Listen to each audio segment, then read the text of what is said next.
우리는 지금 분열 왕국의 또 다른 시작점이자 다윗의 길과는 전혀 다른 새로운 길을 열었던 여로보암이라는 사람에 대하여 지금 살펴보고 있습니다. 이 여로보암은 하나님께 크게 은혜를 받은 사람입니다. 왜냐하면 솔로몬 때문에 죽을 뻔했는데 애굽으로 도망갔어요. 근데 그가요, 하나님의 은혜로 인하여서 다시 하나님의 나라로 들어올 수 있게 되었습니다. 그런데 그냥 들어온 게 아니고요, 그는 하나님의 은혜를 입어서 12개 지파 중에 10지파를 다스리는 북이스라엘의 초대 왕의 자리에 세워지는, 하나님께서 그렇게 애굽에 있던 자를 하나님의 나라로 들어오게 하시고 들어온 그 사람을 북이스라엘의 초대 왕으로 세워주시는 큰 은혜를 입었던 자였습니다. 그런데 그는 하나님도 하나님의 말씀도 신뢰하지 않는 삶을 살아갔다라는 것을 보게 돼요. 열왕기상 11장을 가보시면 37절과 38절에 보면 내가 너를 취한다. 여러분, 왕이 되는 건 쉬운 게 아닙니다. 거기다가 하나님의 나라인데 그게 두 개로 갈라지는데 그중에 10지파를 다스리는 왕이 되는 것은 인력으로 되는 게 아니잖아요. 하나님께서 내가 너를 취하리니 너는 네 마음에 원하는 대로 다스려 이스라엘 위에 왕이 되라 라고 말씀하셨고, 38절에 보니까 네가 만일 내가 명령한 모든 일에 순종하고 내 길로 행하며 내 눈에 합당한 일을 하며 내 종 다윗이 행한 같이 내 율례와 명령을 지키면 내가 너와 함께 있어 내가 다윗을 위하여 세운 것 같이 다윗같이 해주겠다는 거예요. 너를 위하여 견고한 집을 세우고 이스라엘을 네게 주리라. 하나님이 이렇게 약속하셨고, 하나님이 단순히 그냥 왕으로 세울게 이게 아니라 네가 내게 순종하고 나와 함께 있다면 내가 너의 집을 다윗과 같이 하겠다라는 큰 축복의 말씀을 했음에도 불구하고 그는 자기가 왕이 된 것도 아니고 자기 힘으로 왕이 된 것도 아니고 하나님이 왕으로 세워주셨고 하나님이 지켜주신다고 하는데도 불구하고 하나님도, 그리고 하나님이 선포한 말씀도 신뢰하지 않은 채 대신 자기 자신을 신뢰하면서 자기 생각대로 살아가는, 자기 뜻대로 살아가는 자아를 추구하는 인생이 되었던 것을 우리는 지난주에 살펴보았습니다. 이제 이런 여로보암 앞에 이어지는 오늘 본문 13장은요, 이렇게 하나님의 은혜도 입었어요. 하나님이 약속도 줬어요. 하나님이 축복도 줬어요. 하나님이 말씀하셨어요. 그런데도 불구하고 하나님도 하나님의 말씀도 버리고 자기를 신뢰하고 자기 뜻대로 살아가는 이 여로보암을 하나님이 어떻게 대하시는지, 어떤 은혜를 주시는지를 보여주는 장면이 오늘 우리가 읽은 열왕기상 13장입니다. 그래서 우리는 이제 하나님의 말씀, 하나님의 말씀 신뢰하지 않고 자기 생각, 자기 뜻대로 살아가는 자에게 하나님이 어떤 은혜를 주시는지, 그에게 어떤 역사를 하시는지 두 가지로 나눠서 살펴보려고 하는데요. 그 첫 번째는요, 자아를 꺾으신다. 하나님께서 여로보암을 꺾으신다라는 것을 우리는 먼저 본문을 통해서 확인하게 됩니다. 여러분, 여로보암이요, 분열 왕국의 북이스라엘의 초대 왕이 되었습니다. 하나님의 은혜로 인하여, 하나님의 말씀으로 인하여 왕이 되었어요. 그런데 그가 왕이 되자마자 했던 것은 무엇이냐면 자기의 생각대로 종교를 개혁해버려요. 지금까지 이어져 왔던 그 하나님을 예배하는 그 종교를, 그 기독교를, 그 예배를 자기의 생각대로 완전히 싹 바꿔버려요. 그리고요, 자기가 중심이 되는 종교로 개혁을 해버립니다. 그래서 오늘 본문 1절은 이렇게 시작합니다. 읽어볼까요? 시작.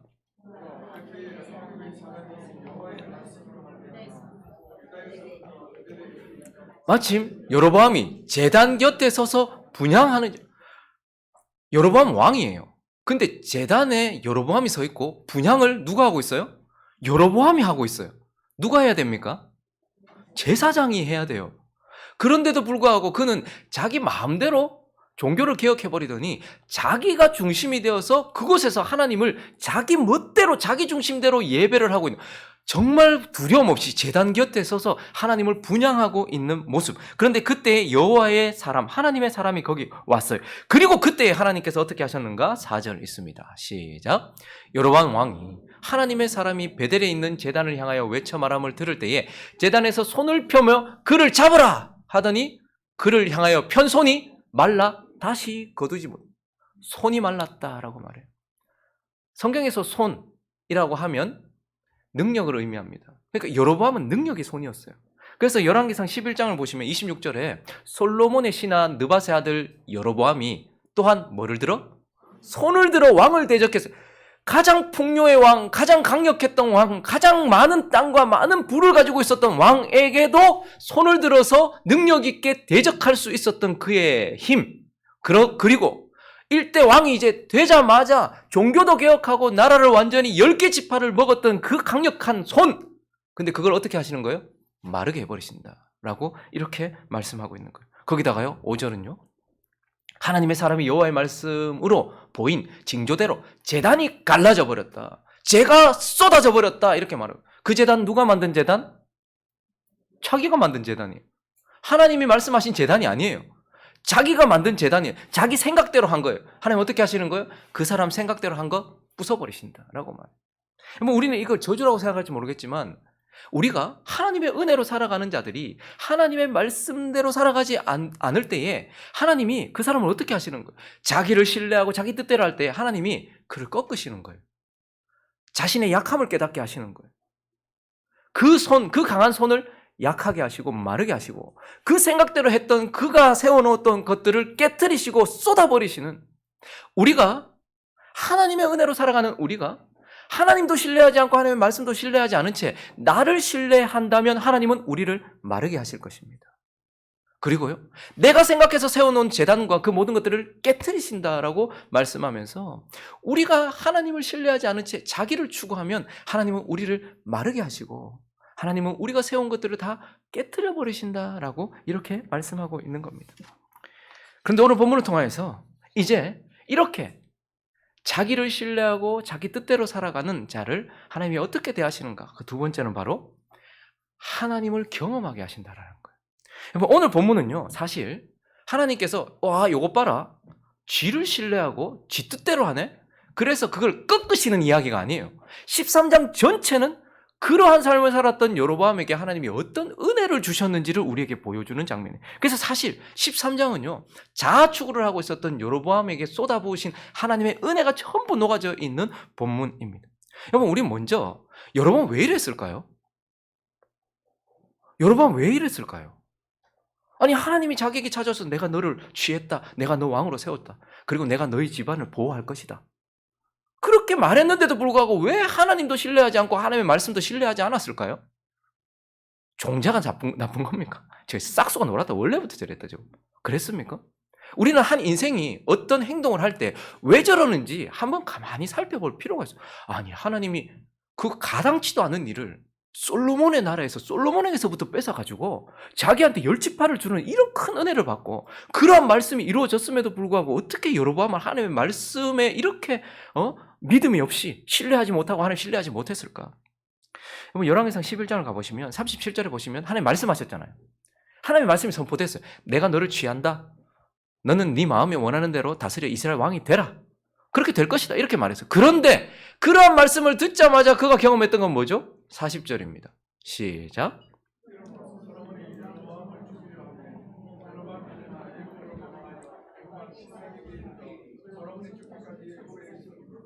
아니, 하나님 와서 왕 된다고 얘기했는데 그 말 선포되자마자 어떤 일이 일어난 거예요? 솔로몬을 죽이려고 하니까 애굽으로 망명 갈 수밖에 없는 거예요. 솔로몬 죽을 때까지 거기 있어야 되는 거예요. 그러니까 실질적으로 자기가 느끼기에는 뭐지? 내가 원한 것도 아닌데 하나님이 찾아오셔가지고 내게 기름을 부으시면서 왕이 될 것이라 말씀하셔놓고 그 말씀이 떨어지자마자 솔로몬 나 죽이려고 하고 나는 솔로몬 죽을 때까지 여기서 도망자 신세로 살아야 되는 그러한 현실을 마주하게 되었던 것이죠.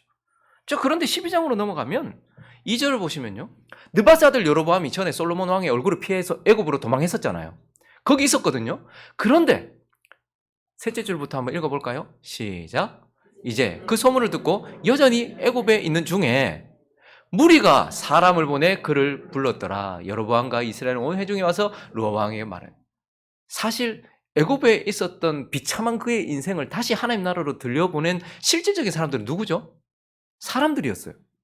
하나님 아무 말씀도 안 하셨고 사람들이 자기 거기 있는데 야, 저 온나? 솔로몬 죽었다.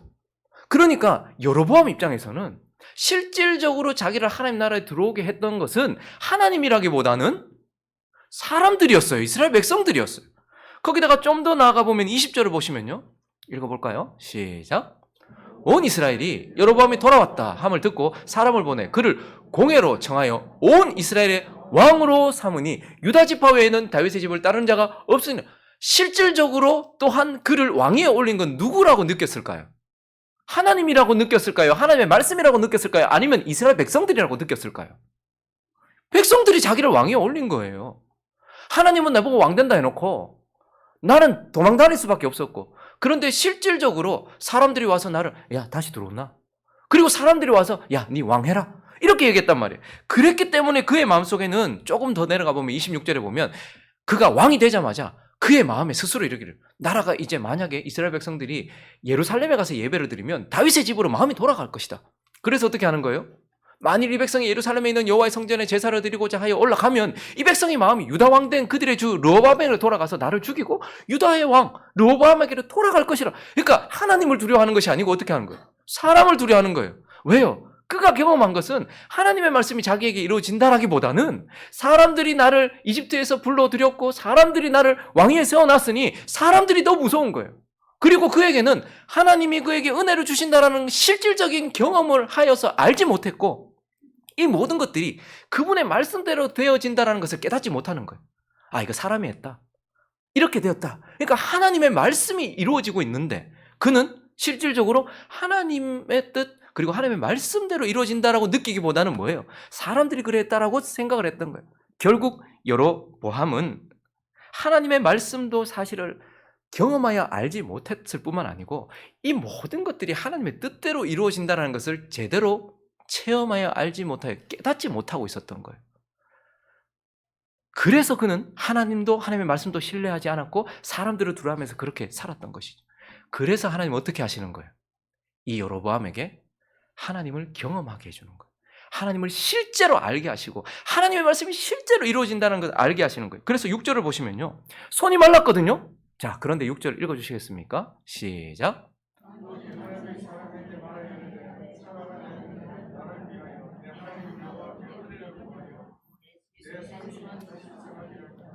하나님의 사람이 여호와께 은혜를 구하니 왕의 손이 다시 성한 전과 같이 되니라. 하나님이 내 손을 마르게 한, 나 솔로몬에 뺏겨가지고 솔로몬에게 도망다니면서 이집트로 망명 가게 한 그런 하나님이 아니라, 기도하면 하나님이 어떻게 해요? 은혜를 베풀어서 마른 손을 다시 성하게 하고 그를 회복시킨다, 그런 하나님이다라는 것을 하나님이 여로보암에게 지금 경험하게 하시는 거예요. 바로 경험하게 하시는 거예요. 거기다가요, 무엇보다도 2절에 보시면 오늘 이게 지금 하나님의 사람이, 이름도 나오지 않는 무명의 하나님의 사람이, 한번 생각해 보세요. 겁도 없이 새로운 종교를 만들어 놓고 그 사마리아 지역에서 베델, 그것도 제단 앞에서 하나님 섬기고 있는데 그 다 여호와라고 불렀잖아요. 근데 그 앞에 와가지고 막 선포를 막 하는데 하나님의 사람이 제단을 향하여 여호와의 말씀으로 외쳐 이르되, 제단아, 그 거룩한 제단이잖아요. 어쨌든 금송아지가 있지만 그런 어쨌든 이스라엘 백성들은 다 그게 여호와라고 생각하고 있는 그 제단 앞에서 제단아 여호와께서 이와 같이 말씀하시기를 다윗의 집에 요시아라 이름하는 아들을 낳으리니 그가 네 위에 분향하는 산당 제사장을 내 위에서 제사장들 다 이 제단에 다 태워 죽일 거다. 또 죽었으면 뼈까지 끄집어내가지고 그 위에서 다 살라버릴 거다. 뭐 이런 이야기를 한 거예요. 근데 여기 보니까 다윗의 집에 요시아라 이름하는 이름까지 거명됐는데 지금 이 예언이요 300년 뒤에 이루어질 예언이었어요. 300년 뒤에 요시아라는 왕이 일어났고 실제로 이 일을 했거든요. 사마리아에서 더러운 예배를 드렸던 자들 제사장들 다 태워버리고 뼈까지 다 끄집어내가지고 이 제단에 다 태워버리고. 근데 300년 뒤에 이루어질 일이니까 여로보암 입장에서 무슨 소리 하노? 이런 생각 들었지 않겠습니까? 그런데 먼 훗날 이루어질 말씀만 선포한 것이 아니고 3절로 넘어가 보시면 그날에 이루어질 말도 선포했어요. 징조를 들어 이르되, 이는 여호와께서 말씀하신 징조라. 제단이 갈라져. 지금 이 거룩한 제단, 지금 이 여로보암이 신경 써서 만든 제단, 하나님을 예배하고 있는 제단, 지금 하나님께 분향하고 있는 이 제단이 갈라질 것이고 죄가 쏟아질 것이다. 이렇게 지금 예언을 했어요. 당장 일어날, 정말 하나님의 말씀이 이루어진다, 오늘 이루어질 말씀에 대해서 예언했는데 5절 어떻게 됐습니까? 하나님의 사람이 여호와의 말씀으로 보인 징조대로 그날 하나님의 말씀이 그대로 이루어지고 제단이 갈라져 버리고. 얼마나 놀랐겠습니까? 예루살렘 사마리아 사람들이 죄가 제단에 쏟아져 버리니까 얼마나 놀랐겠어요. 하나님 지금 뭐 하시는 것입니까? 겁주는 게 아니고 하나님이 선포하신 말씀은 먼 미래에 대한 말씀이든 오늘에 대한 말씀이든 반드시 이루어진다는 것을 그에게 경험하여 알게 하시는 거예요. 하나님의 말씀을 우리가 매일 듣잖아요. 매일 보고 듣잖아요. 근데 이 말씀이 내게 적용시키는 것도 너무 약하고 이 말씀이 이루어질 것이라는 믿음이 너무 약해요. 뭐 300년 뒤에 일어날 일이 내가 무슨 상관이냐. 근데 하나님 오늘 내게 일어날 일도 말씀하시고 오늘 우리에게 주시는 말씀. 우리가 그래서 오늘 우리에게 주시는 말씀. 제가 항상 예배를 드릴 때 어떻게 합니까? 오늘 우리에게 주시는 말씀. 오늘 내게도 아니고 우리에게 주시는 말씀이라고. 행복한 우리 교회 성도들 전부에게 주시는 말씀이에요. 그래서 하나님은 여로보암에게 일어나고 있는 이 모든 일들이 하나님의 말씀대로 이루어지고 있음에도 불구하고 그것을 깨닫지 못하고 사람의 뜻대로 좌지우지되는 줄 알고 있었던 그에게 하나님의 말씀이 반드시 이루어진다는 것을 지금 은혜로 경험하게 하시는 거예요. 거기다가 오늘 이 이야기가 좀 이상하잖아요. 그죠? 하나님의 사람이 사제에 막 찢겨 죽고 이러잖아요. 그리고 또 막 속여가지고 찢겨 죽게 했는 사람은 막 울고 막 이상한 이야기들 막 일어나잖아요. 하나님이 하나님의 말씀 반드시 이루어진다는 것만 말씀하신 것이 아니고 하나님의 말씀이 얼마나 엄중한지도 가르쳐 주시는 거예요. 자, 15절부터 보시면요. 22절까지 제가 한번 읽어볼게요. 그가 그 사람에게 이르되 이렇게 제단이 깨졌어요. 그러니까 그리고 기도했는데 손이 다시 성해졌어요. 그러니까 왕이 어떻게 했을까요? 불러드리려고 했어요. 예물 줄게. 근데 아마 위해를 가하려고 했을 거예요. 이 뭐 베델 제단에 대해서 이런 식으로 저주를 퍼부었으니 백성들한테 어떻게 될 거예요? 그런데 이 하나님의 사람이 뭐라고 얘기하면 나는 여기서 물도 마시지 않을 것이고 떡도 먹지 않을 것이고 돌아온 길로도 가지 않을 것이다. 왜냐하면 하나님이 그렇게 말씀하셨다. 나보고 이렇게 선포하고 나서 바로 떡도 먹지 말고 물도 마시지 말고 돌아온 길로 가지 말고 바로 가라. 이렇게 말씀하셨다라고 엄중한 하나님의 말씀, 자기에게 주어진 말씀을 선포했어요. 그런데요.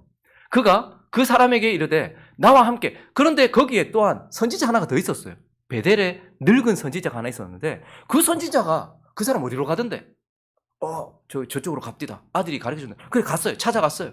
그리고 나서 그가 이제 그 사람에게 이 베델에 있는 선지자가 제단을 향해서 저주를 퍼부었던 이 유다에서 온 선지자를 향하여서 이르되 나와 함께 집으로 가서 떡을 먹자. 이렇게 얘기를 했어요. 그랬더니 그는 나는 그대와 함께 돌아가지도 못하고 그대와 함께 들어가지도 못하며 내가 이곳에서 그대와 함께 떡도 먹지 아니하고 물도 마시지 아니하리니 왜냐하면 여호와의 말씀이 내게 이르기를 너 거기서 선포하고 나서 거기서 떡도 먹지 말고 물도 마시지 말고 또 내가 오던 길로 되돌아가지도 말라 하였다. 그러니까 그 사람에게 이르되 나도 그대와 같은 선지자다. 이 베델에 있었던 이 늙은 선지자 나도 선지자다.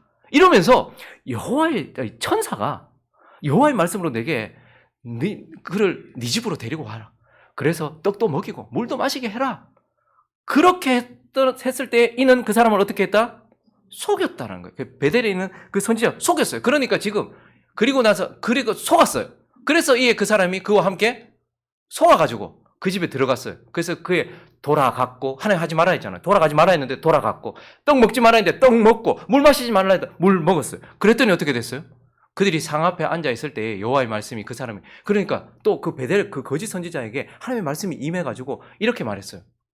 그가 유다에서부터 온 하나님의 사람을 향해서 외치되 여호와의 말씀에 네가 여호와의 말씀을 어기며 네 하나님 여호와께서 내게 내리신 명령을 지키지 아니하고 돌아가서 여호와가 너더러 떡도 먹지 말고 물도 마시지 말라 하신 곳에서 떡 먹고 물 마셨으니 네 시체가 네 조상들의 묘실에 들어가지 못하리라 죽을 것이다라고 얘기한 거예요. 그러니까 하나님께서 이 참 선지자 베델에 대하여서 저주를 퍼부은 베델에 있는 그 제단을 향하여서 저주를 퍼부은 참 선지자에게 뭐라고 말씀하셨는가 하면 너 말씀 선포하고 나서 곧바로 돌아가라. 그러니까 왔던 길로 돌아가지 말고 거기서 남아서 떡도 먹지 말고 물도 마시지 마라 이렇게 얘기했는데 거기에 있었던 베델에 있었던 이 늙은 선지자가 그를 속여가지고 야 천사가 얘기했다. 우리 집에 와서 먹자. 그래서 속아서 가서 떡 먹고 물 먹고 돌아갔단 말이에요. 그랬더니 어떻게 됐다는 거예요? 그 참 선지자가 죽임을 당했다는 것. 하나님 왜 이런 사건을 허락하셨을까요? 참 선지자라 할지라도 하나님의 말씀에 불순종하면 반드시 하나님이 말씀하신 대로 징계를 받는다라는 것을 또한 여로보암에게 보여주시는 거예요.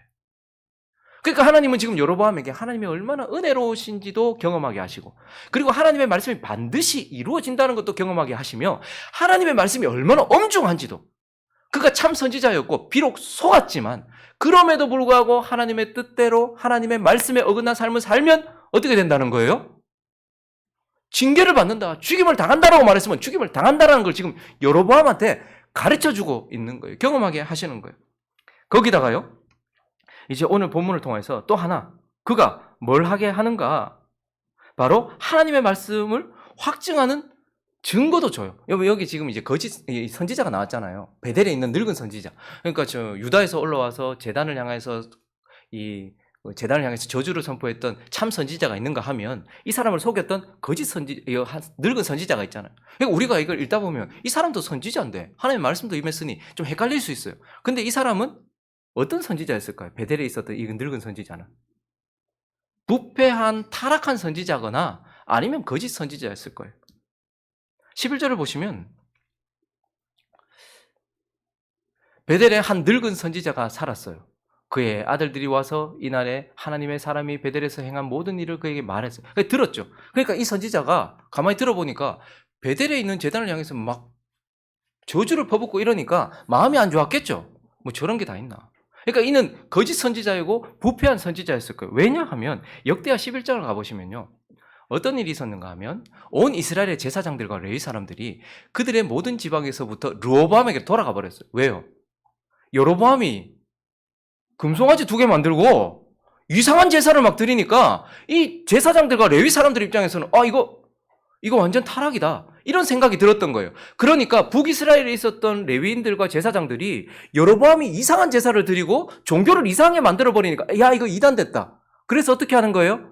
제사장들과 레위 사람들이 르호보암으로 돌아와요.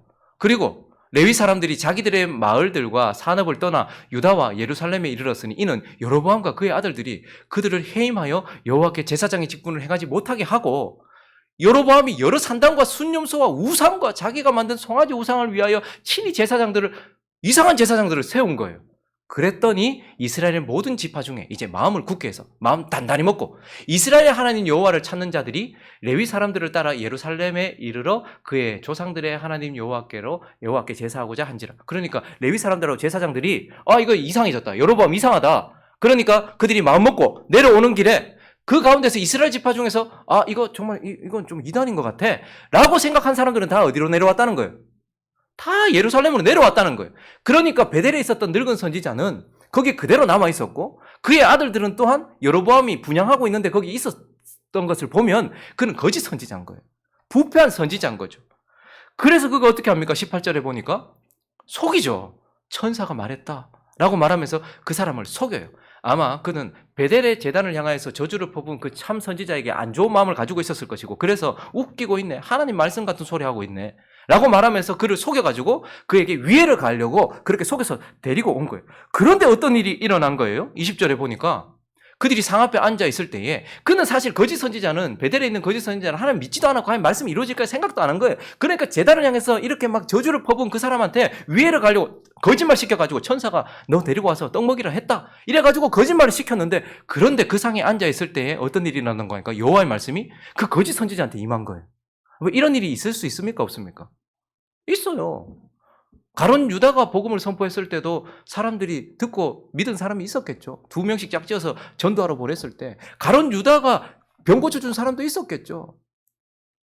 사울도 성령이 임해가지고 방언도 하고 막 그랬잖아요. 예언도 하고 그랬잖아요. 그러니까 이 거짓 선지자한테 말씀이 임했는데 뭐라고 임했는가 하니까 유다에서 온 하나님의 사람을 향하여 외쳐 이르되 여호와의 말씀에 네가 여호와의 말씀을 어기며 내 하나님 여호와께서 내게 내리신 명령을 지키지 아니하고 돌아와서 여호와가 너더러 떡도 먹지 말고 물도 마시지 말라 하신 곳에서 떡을 먹고 물을 마셨으니 네 시체가 네 조상들의 묘실에 들어가지 못하리라. 자기 입으로 하나님의 말씀을 선포했단 말이에요. 그런데 어떤 일이 일어났습니까? 26절에 보니까 그 사람을 길에서 데리고 돌아온 선지자가 듣고 말하되 이는 여호와의 말씀을 어긴 하나님의 사람이로다. 여호와께서 그에게 하신 말씀과 같이 뭐라고요? 여호와께서 자기를 통해서 하셨던 어쨌든 하나님의 말씀과 같이 여호와께서 그를 사자에게 넘기심에 그가 죽었다라는 것을 알게 된 거예요. 그러니까 이 거짓 선지자는 이 참 선지자가 막 베델을 향해서 저주를 퍼부으니까 그냥 그 사람 악하게 하려고 거짓말 시켜서 속여서 데려왔는데 자기한테 말씀이 임해가지고 너 참 선지자 너 내가 분명히 바로 돌아가라고 했는데 여기서 떡 먹고 물 먹었으니 너 죽임 당할 거야 라고 자기가 선포한 대로 하나님의 말씀이 이루어진 걸 깨달았단 말이에요. 알았단 말이에요. 경험했단 말이에요. 그랬더니 어떻게 되는 거예요? 29절부터 보니까 그가 드디어 마음을 돌이킵니다. 이 늙은 선지자가 하나님의 사람의 시체를 보면서 말씀이 이루어지는구나. 야 하나님의 말씀이 그대로 이루어졌구나. 아, 내가 큰 죄를 지었구나. 이러한 것들을 마음에 깨닫게 돼요. 그래서 나귀를 실어가지고 돌아와 자기 성읍으로 돌아가서 슬피 울면서 장사를 해주는 거예요. 아, 나는 그냥 하나님의 말씀 이루어지지 않을 거라 생각했고, 저 사람이 선지자라고 생각도 안 했고, 뭐 베델을 향해서 퍼부은 그런 저주도 아무것도 아니라고 생각을 했는데, 하나님이 나를 통해서 말씀하신 대로 저 사람이, 내가 저 사람 속이는 바람에 저 사람이 하나님 말씀대로 죽임을 당했구나. 그래서 슬피 울며 장사를 하되, 그의 시체를 자기 묘실에 둬요. 자기 묘실에 둬요. 그리고 오라 내 형제여 하며 그를 위하여 슬피 울어요. 그러면서 그가 뭐라고 말했는가 하니까, 장사한 후에 그가 그의 아들들에게 말하되, 내가 죽으면 이 사람의 장사한 묘실에 나를 같이, 그 뼈를 같이 두어라. 이렇게 이야기를 했어요. 결국 어떻게 된 거죠? 사실 하나님에 대하여 돌이킨 거예요. 나도 거짓 선지자였고 나는 그 일이 이루어지지 않을 거라 생각했는데, 하나님이 내게 말씀하신 대로 저 선지자가 죽는 걸 보면서 하나님 살아계시구나, 하나님 말씀대로 되는구나 라는 것을 마음을 돌이켰어요. 그래서 그가 어떻게 됩니까? 32절에 보니까 여호와의 말씀으로 베델에 있는 제단을 향하여 또 사마리아 성읍들에 있는 모든 산당을 향하여 외쳐 말한 그것, 이 죽임당한 이 선지자, 참 선지자가 말했던 그것 반드시 이루어질 것이라고 그가 또한 증거를 해주는 거예요. 여로보암한테도 확증을 해줬겠죠. 그 참 선지자가 했던 말 사실입니다. 하나님의 말씀은 살아 역사합디다. 이걸 가르쳐주는 거예요. 그래서 그가 정말 돌이켰다라는 것을 알 수 있는 것은 열왕기상 23장을 가보시면요, 300년 후에 지금 이 일에 대해서 진짜 요시아 때 일어났던 일을 열왕기 하 23장이 기록하고 있는데요, 또한 이스라엘에게 범죄하게 한 느밧의 아들 여로보암이 베델에 세운 제단과, 지금 오늘 본문에 있었던 일이죠, 그리고 산당을 왕이, 요시아 왕이에요, 300년 후에 일어날 요시아라고 예언되었던 이 왕이 헐고, 또 그 산당을 불사르고 빻아서 가루를 만들며 또 아세라 목상을 불살랐더라. 요시아가 몸을 돌이켜 산에 있는 무덤들을 보고 보내요. 그 무덤에서 해골을 가져다가 제단 위에서 불살라. 오늘 본문에 나오는 예언대로 300년 후에 요시아가 진짜로 제단 위에 무덤에 있는 뼈들 다 가지고 와서 불살라. 그 제단을 더럽게 아니라 이 일을 하나님의 사람이 전하였더니, 언제? 300년 전 오늘 본문에서 전하였더니 그 전한 여호와의 말씀대로 어떻게 해요? 되었더라. 그런데 어떤 일이나, 요시아가 이르되 내게 보이는 저것은 무슨 비석이냐? 성읍 사람들이 그에게 말하되, 왕께서 베델의 제단에 대하여 행하신 이 일을 전하러 유다에서 왔던 하나님의 사람, 그 죽임당해 사자한테 찢겨 죽였던 하나님의 사람의 묘실입니다. 이렇게 얘기했더니 그가 어떻게 합니까? 이르되 그는 그대로 둬라. 그의 뼈를 옮기지 말라. 그리고 나서 두째 줄 읽을까요? 시작. 무리가 그의 뼈와 사마리아에서 온 선지자의 뼈는 그대로. 사마리아에서 온 선지자가 누구예요? 오늘 이 본문에 베델의 늙은 선지자, 이 거짓 선지자, 그런 마음을 돌이켰다. 그러니까 나중에 이 사람 마음을 돌이켜서 어떻게 한 거예요? 여로보암에게 하나님의 말씀 그대로 이루어집디다. 하나님의 말씀입니다. 이렇게 이제 가르쳐 준 거예요. 자, 그러니까 이 모든 13장을 통해서 지금 하나님 뭐 하시는 거예요?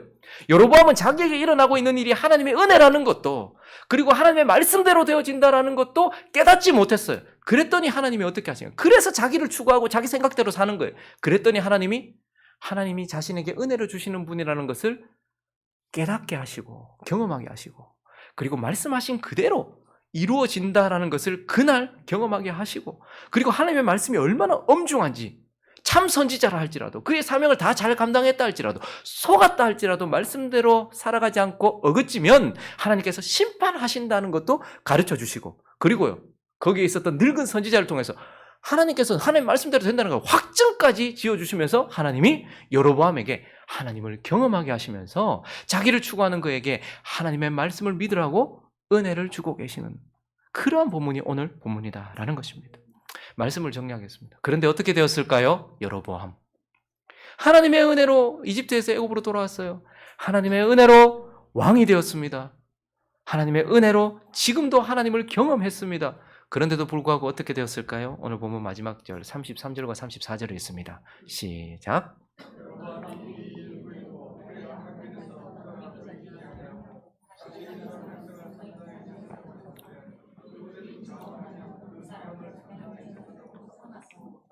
이 일이 여로보암 집에 죄가 되어 그 집이 땅 위에서 끊어져 멸망하게 되니라.